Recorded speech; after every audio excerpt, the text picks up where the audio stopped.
Hello there. So, I've been browsing here for a while now, and I found all of these stories of strange experiences to be extremely fascinating. So much so that I decided to sign up and finally share my own experience. This seems like one of the only places anyone would listen and not just outright dismiss what happened as bad memory or something mundane like that. Granted, I'm not opposed to mundane explanations if they can actually explain what happened, but so far, I haven't found any that are satisfactory to me. So if anyone out there would like to take a crack at solving this mystery, be my guest. First, I believe it's necessary to provide a little background on myself. Please do bear with me, all of this is important for the actual glitch story, I promise.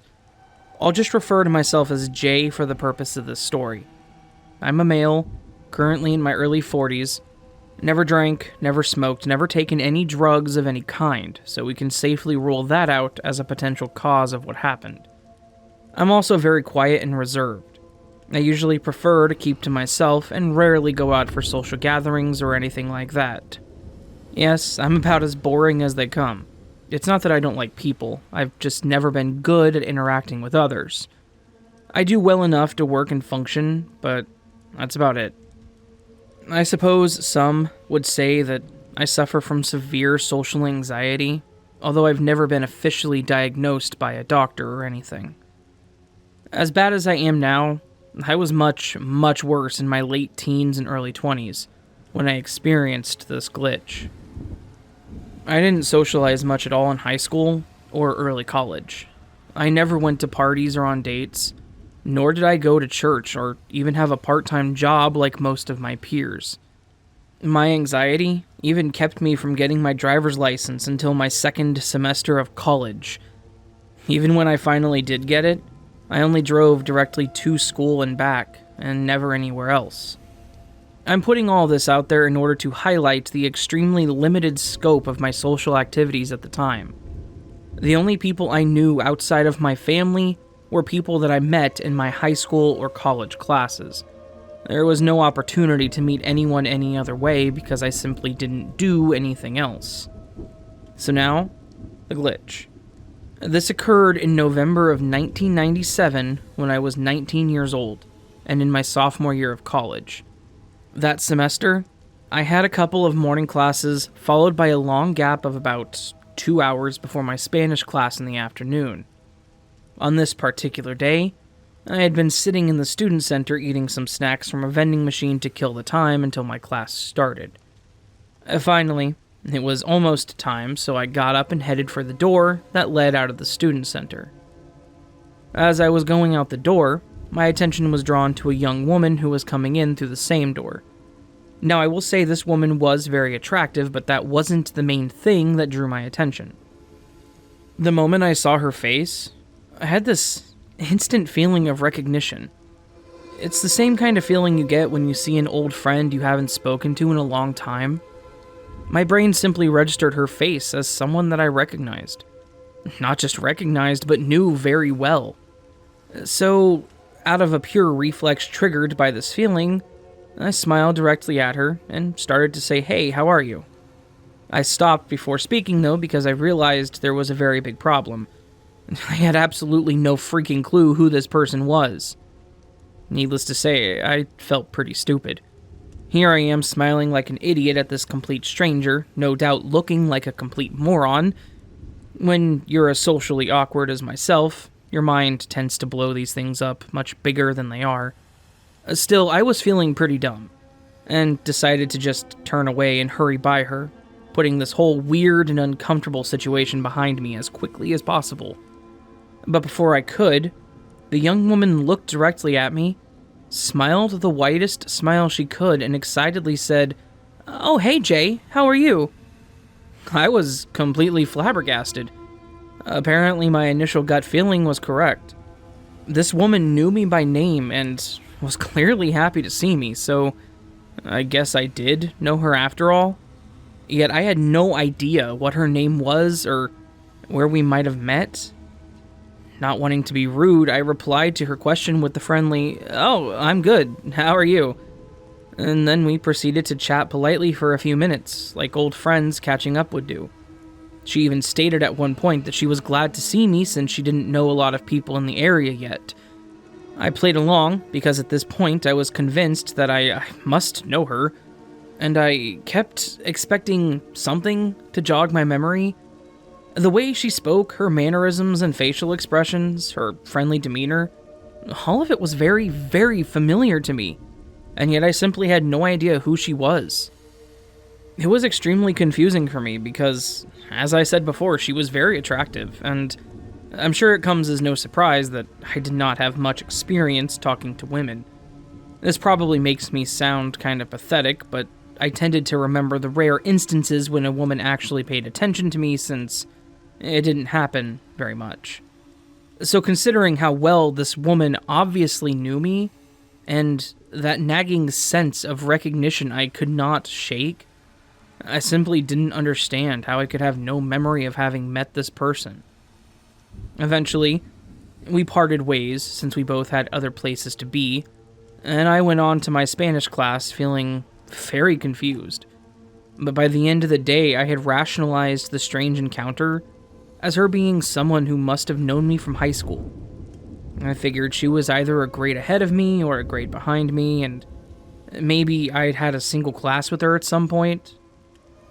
Her friendliness towards me was probably just her being excited to see a familiar face, even if we hadn't actually known each other all that well.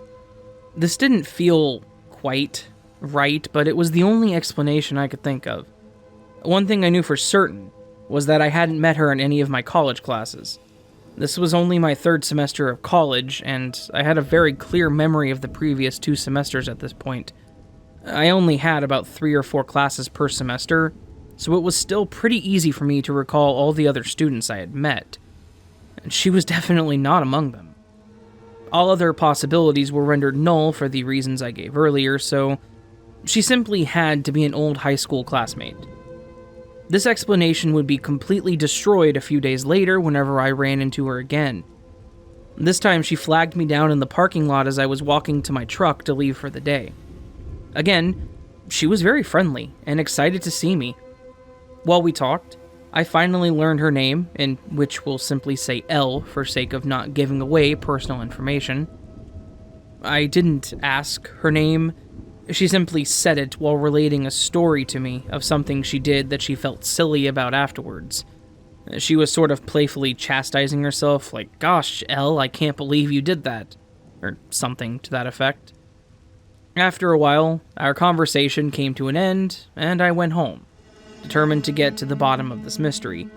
I had a face, and now I had a name, so I decided to dig up my old high school yearbooks from all 4 years and figure out who she was. But after spending who knows how long going through page after page of student pictures, I couldn't find any sign of her being a student there at all. In fact, I could only find one student by the name of Elle, and it certainly was not her. Now, I was even more confused. If I didn't meet her in high school or college, then where the hell did I meet her? I would continue speaking to Elle throughout college, and I began to consider her a very good friend. We got to know each other a little better, and I eventually learned that she went to high school in a completely different state.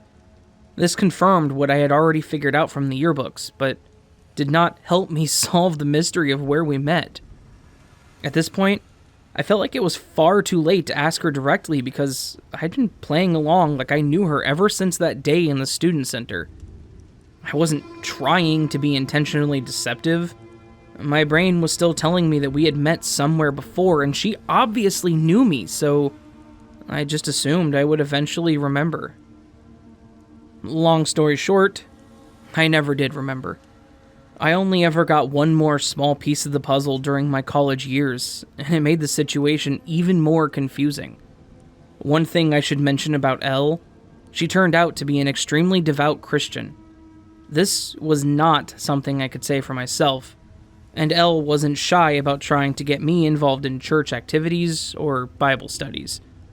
She felt it would help me with my obvious social issues, and she did eventually talk me into going to some religious gatherings held by some students on campus. Unfortunately, I'm not sure that any of it helped me very much, but that's beside the point. One day she was talking to me about some of the activities she thought I should try. I mentioned something about having never been to a Bible study before, and she seemed genuinely shocked. She wasn't freaking out about me being a heathen or anything. She was just surprised, because according to her, we had met at a Bible study sometime in 1997. I rather bluntly refuted this possibility, since I knew for certain I had absolutely never been to any Bible studies in my entire life. Something like that would have been completely unusual and out of character for me at the time, and I most certainly would have remembered doing something that unusual. Not only that, but I'm certain my family would have brought it up and asked me about it, since they would have known how out of the ordinary it was for me to do something like that. However, Elle seemed to remain convinced otherwise. As certain as I was that I hadn't gone to a Bible study, she was just as certain that I had. So, that's my glitch story. Apparently, I met this woman at a Bible study that I never attended, and somehow recognized her despite never having actually met her. I'm currently friends with Elle on Facebook, but we don't get to talk much or anything, since she lives on the other side of the country now. But I suppose that's how it goes. Life takes people in different directions and they drift apart. Despite this, I still consider Elle a good friend, and I'm genuinely glad that I did meet her, even if I can't remember where or how it happened. I hope you found this strange experience of mine interesting, and if anyone has any explanation that I haven't considered, I'd be glad to hear it. I've had a couple of other strange experiences that I might share here, but until then, have a good night. The OP added more in a comment. Thanks to everyone for their comments and suggestions. Sorry I was not able to get to respond sooner to more people. Some things came up in life and it's kept me away until now. Since so many people responded, honestly far more than I anticipated, I thought I would make a follow-up post to address the various points and possibilities people have brought up. Let me just say that I do appreciate all of the feedback, even if I seem to disagree with the explanations you've offered. Let me just say that it's not my intention to shoot down or even outright reject anything anyone has suggested. At the moment, I'm simply unsure of what to believe, because there simply is not any explanation that seems to fully make sense to me. But honestly, at this point, no theory is too crazy. Even if they seemed far-fetched, the idea of knowing someone without meeting them is already safely in the far-fetched territory, so frankly all possibilities are on the table. Apologies in advance, but this is going to be a long reply. A lot of people have mentioned multiple personality disorder as a possible explanation. I'd like to say that I'm not totally against the possibility, but as it stands right now, I haven't seen any evidence that I have an alter ego that takes over and does things without my knowledge. It has been suggested that MPD has ways of hiding itself, such as taking over whenever someone tries to confront the person about their strange behavior, and can even somehow keep the person unaware of missing time. I will keep an open mind about the possibility, but for now, I'm not sure how I could be losing large chunks of time to another personality and not be aware that something was happening. But just in case, I'll try to keep a closer check on my behavior and memories just to help rule it out. One person brought up a woman with a condition that caused her to forget an entire month of her life. This resulted in a strange situation, very, very similar to mine, in which she met someone at a book club, then met them later with no memory of their previous encounter. Yet, she still had a sense of familiarity with the person she'd met despite the lack of memory. I must say that is truly interesting in terms of how much it resembles my experience. What confuses me, though, is the same problem I have with the MPD explanation. If I had gone to a Bible study and then lost memory of it, it seems like I would have had a pretty big gap in my memory, which should have been extremely alarming to me. That gap would have to be big enough to account for getting to the study, the amount of time that it lasted, and then driving back home. So a few hours at least. And that's assuming my brain didn't block out the whole day or even a month like the case of that woman. So how did I not notice that much time missing? I'm not sure how my mind would reconcile something like that going to bed on Tuesday and waking up to realize it's Thursday. Again, not saying it's impossible, because apparently the mind can do some really crazy things. It's just a little scary to think that I could have that little control of my own brain, and my perceptions of time and memories of events could be so distorted without me even knowing about it. A few people have brought up the possibility that I have a twin who attended the Bible study, and that this was actually the person that Elle met. As I stated in one of my other replies, I have had experiences where people thought that I was someone else, so I know there's at least one other person out there who does look very much like me.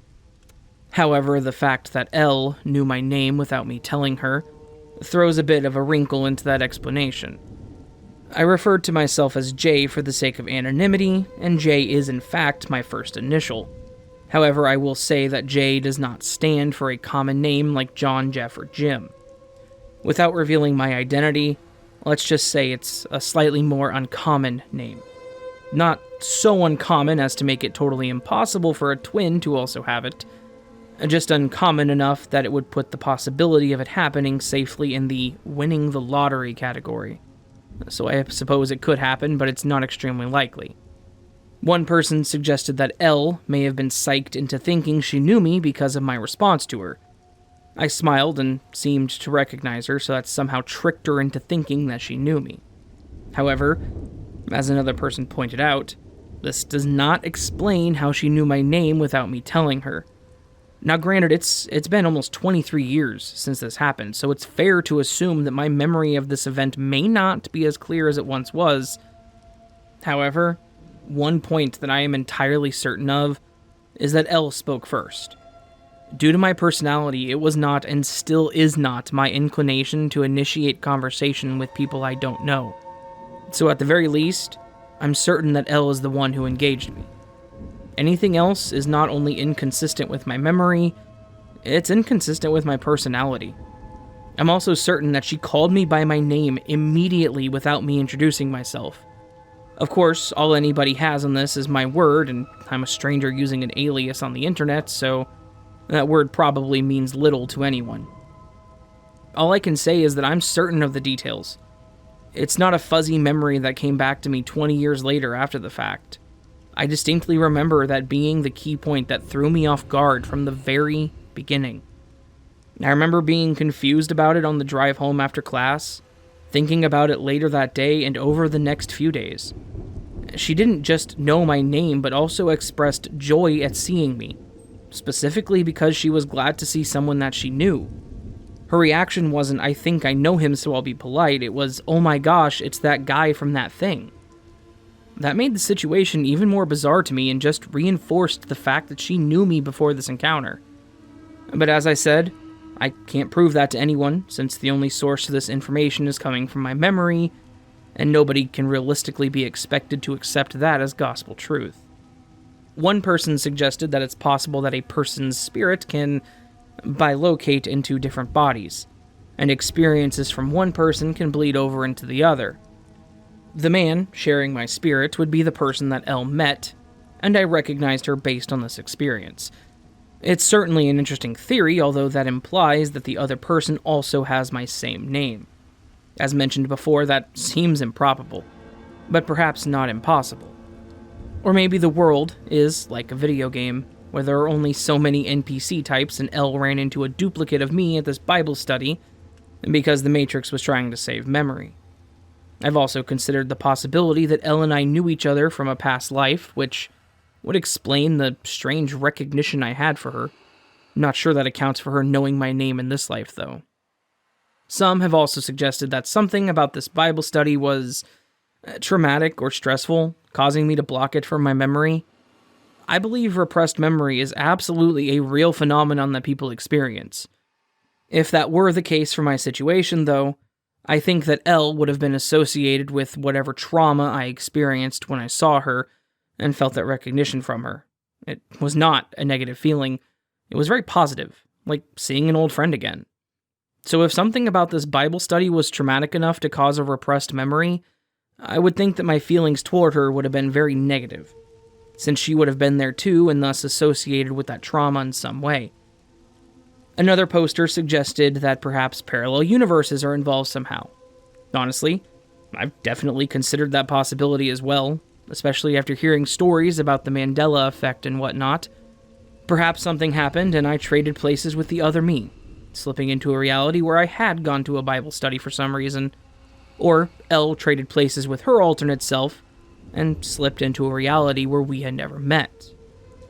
Finally, someone asked if I had ever tried to talk to Elle about exactly what happened. In fact, I did try, once, about 11 or 12 years ago. This would have been about 10 years after we met, and about 8 years after she mentioned meeting me at a Bible study. All I remember is that she kind of laughed it off, and we very quickly found ourselves talking about something else. I don't recall which one of us changed the subject. I just remember that she seemed very uninterested in discussing it, so I didn't press the issue. So I guess that's it. Sorry for this comment getting so long and for taking so long to reply again. There were so many responses when I came back to check that I just decided to respond in one big post, so I hope that's alright. I hope I didn't skip anybody, and if I did, it was not intentional. Thanks so much to everyone for their replies, suggestions, and interest in my story. Perhaps it's not a glitch and just a case of bad memory or something. All I can say is that it does not seem that way to me. I appreciate having a place to vent and to get this out here, even if there is no realistic possibility of getting an answer.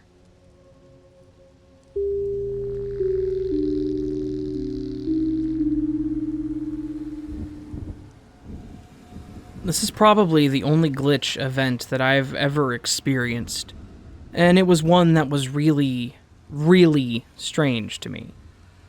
It's one of those things that honestly keeps me up at night sometimes, and it starts to bother me more than it should. Or maybe the fact that this happened and I can't forget it is a form of glitch in and of itself. Or maybe it's not a glitch and just something that happened, but honestly, it doesn't feel like a coincidence as much as something being broken in reality.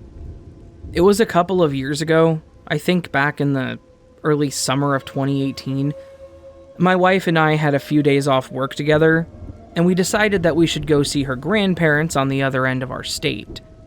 It's one of those drives that you could technically do in one go, and not stop for anything other than gas. It's around 9 to 10 hours, if you really have the willpower to do so. And that said, my wife does not have the willpower for long drives, so we had to stop at least once during the drive. She's looking at the maps on her phone, and she sees that there's a convenience store/gas station a couple exits ahead, and asks if we can stop. I, of course, agree, and we plan on getting off at the next exit. We make the exit and pull up to the station. She tells me that she'll be right back. I decide to get out, walk around the car, stretch my legs, and then fill the tank preemptively. I'm watching the numbers roll on the pump and waiting for her to get back. After a few moments of waiting, I get back in the car and then start waiting impatiently. Then she comes out and has this look of shock or confusion on her face. I was just thinking that maybe someone in there was kind of being a weirdo or a creep or something. But then she gets in the car and tells me that the strangest thing just happened. And I asked her what, and she tells me that the clerk in the station looked like my long-lost brother. I laughed at her, and I said, "Oh, really?" But the look on her face was dead serious.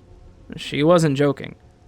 I started to brush it off, thinking that maybe we just looked kind of similar, only to have her tell me that this guy looked like he was my identical twin. Obviously, this piqued my interest, so I parked, we got out of the car to go inside. I opened the door and stepped in. The clerk looked up to greet us as we entered, but he paused halfway through his sentence. I think he was going through that same weird feeling that I was going through. And we both kind of just stood there, staring at each other for a few seconds. I will tell you that she was right. This guy looked exactly like me, down to the minute details.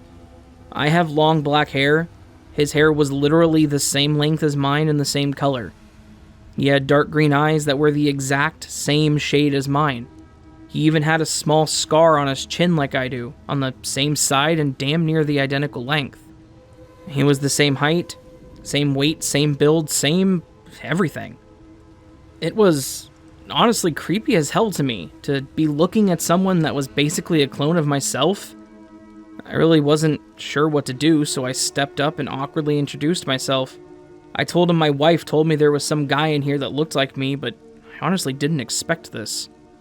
The store wasn't super busy, so we spent a bit of time chatting about things, and it all just kept getting weirder and weirder with every new detail. My name is Derek. His name was Eric.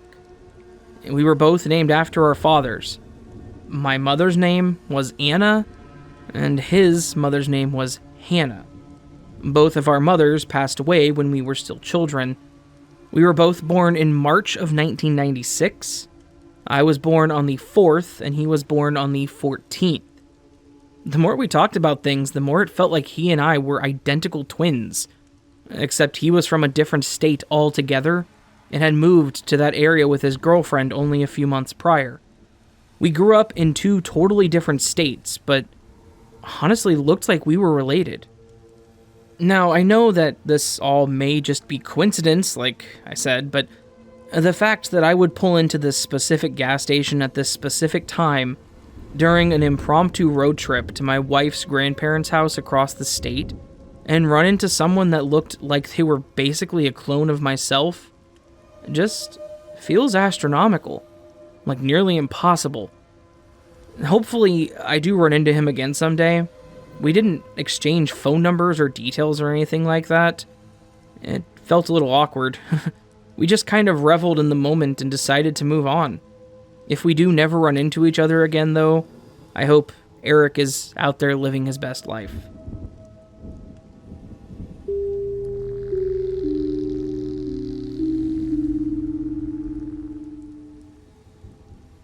Hey everyone, Newbie here, 22 female. After reading your stories, it has become apparent to my boyfriend and I that we have experienced 2 glitches in the past 3 months, and I wanted to share them with you. So, just for a bit of backstory, we're a young couple living in Australia. My partner and I have a 2-year-old son and a 3-month-old daughter together. I'm not an expert on the unknown, that's for sure, but since I'm a stay-at-home mom, I have been at home a lot of the time recently due to COVID, and my partner works away some weeks, so I've found myself reading a lot in my spare time.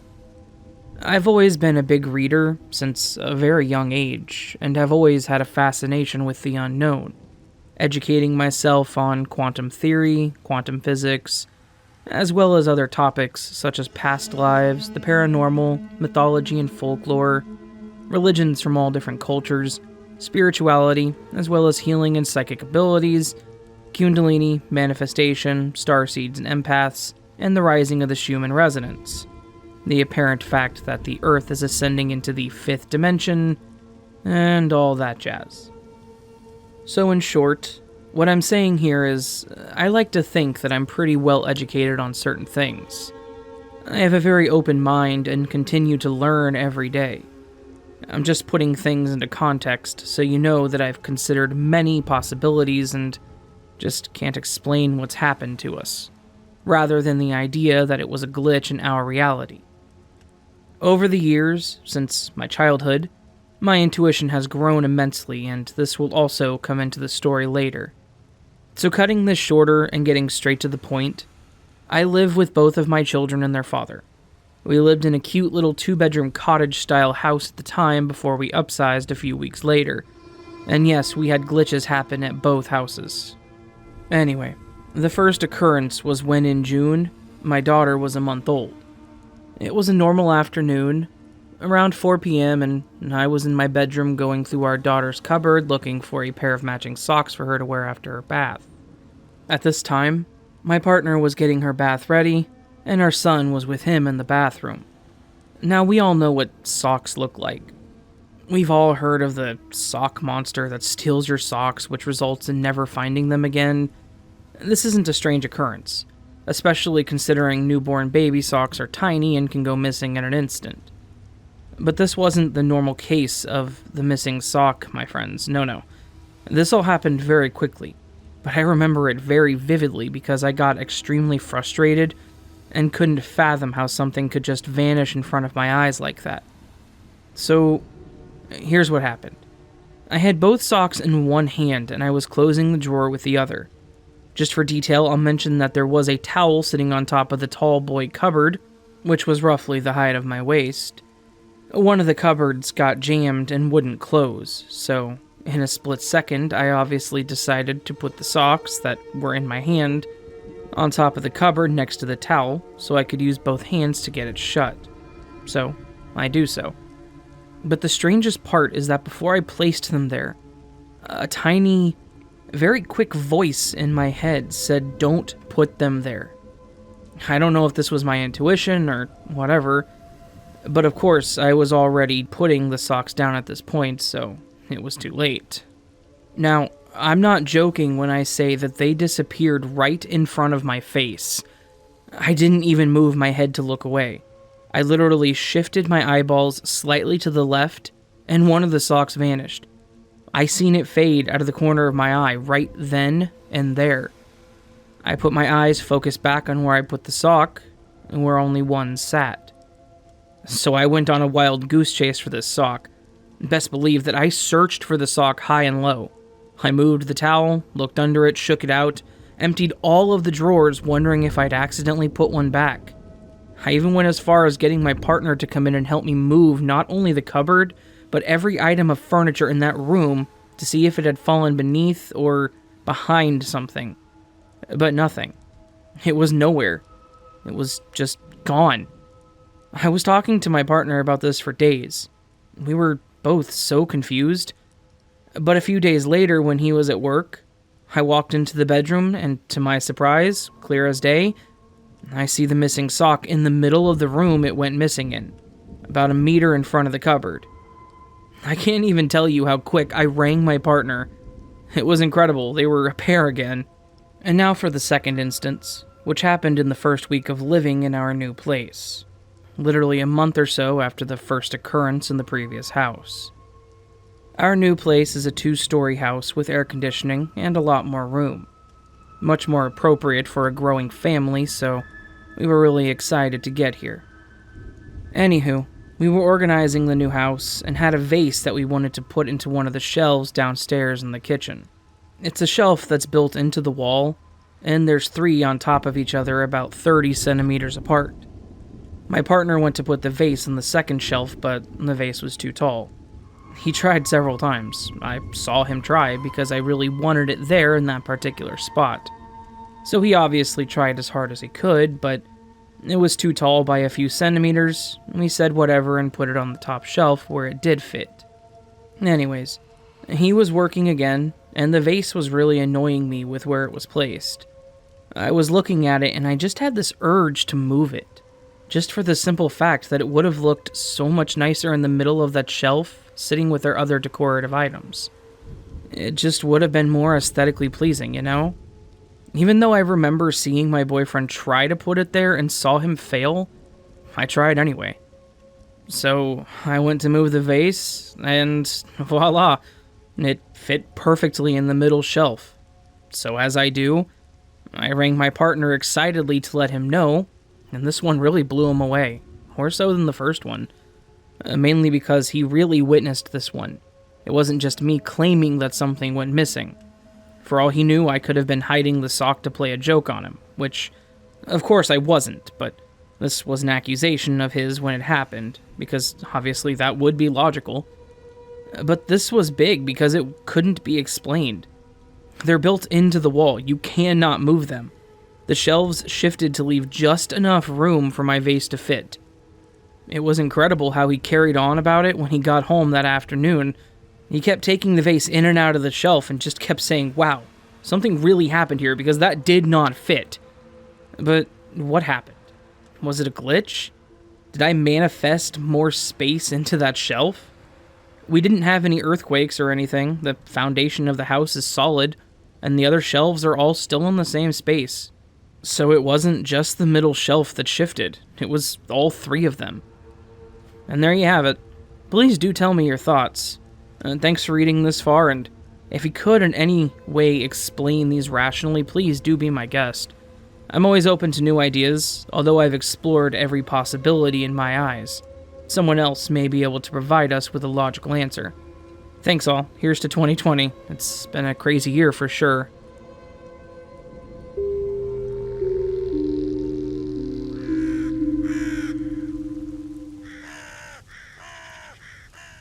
Hey there, friend-a-loonies, whatever I just said. Hope you guys enjoyed this collection of Glitch in the Matrix stories. I know this one's a little bit longer, especially with the super long story in there, but definitely worth it. I didn't want to make it its own video, because these stories do best in collections, so hopefully you guys appreciate and, liked it.